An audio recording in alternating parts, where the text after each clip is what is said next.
Hi, welcome to a new series on this channel. We haven't been doing much here before, but today, instead of just putting up a video of something, I'm going to start a series of presentations, walkthroughs, on the concept of what-if game. Now, if you follow me for retro computing, you know that I did a release at Sillaventure 2022 Summer Edition a few weeks ago on a game engine for the Atari ST retro computer.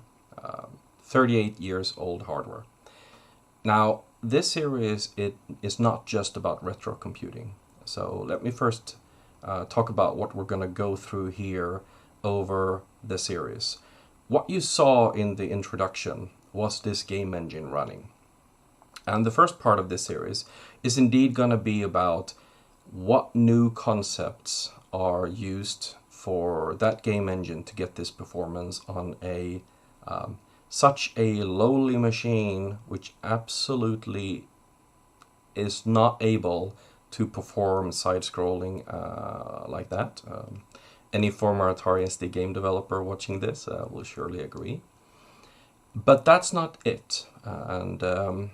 Once the game engine has been finalized and the tool set that has been developed that I'm going to show as well, once I'm satisfied with all of that, we're going to get to phase 2 of this series.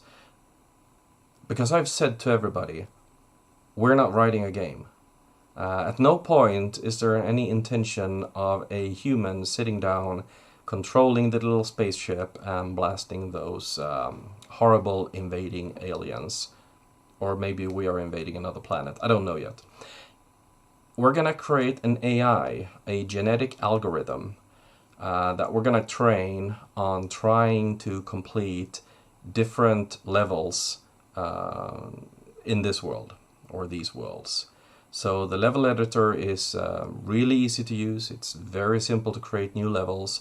I don't want to create an algorithm that will just play one level and solve that. I want it to solve the generic concept of playing through levels with in this world, with this functionality, with these types of enemies.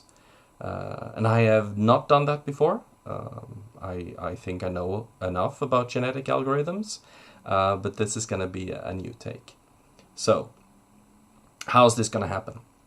Well, lovely as it is, the Atari ST is not going to be able to run this genetic algorithm and play the game real time.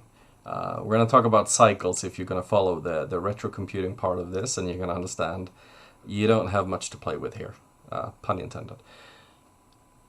So one of the key concepts of the level editor is that it can export the level, the world, the behavior to a number of different targets. Currently only the Atari ST target is implemented. But exporting it to maybe Unity, or my favorite on the PC for these types of games, which is Godot. I think Godot has become a lot more advanced, but for me it's an engine I can use for these types of games. So I'm going to create a target for that as well. And they're going to play the same.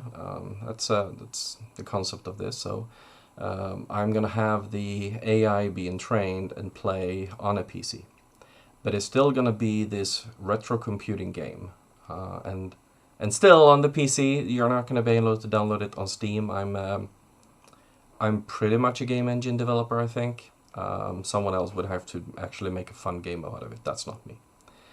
So, there are two parts to this. We got the retro computing part, and if you're in any way interested in retro computing platform, in making hardware do things it was never ever supposed to do, then I'm sure you're going to find that fascinating.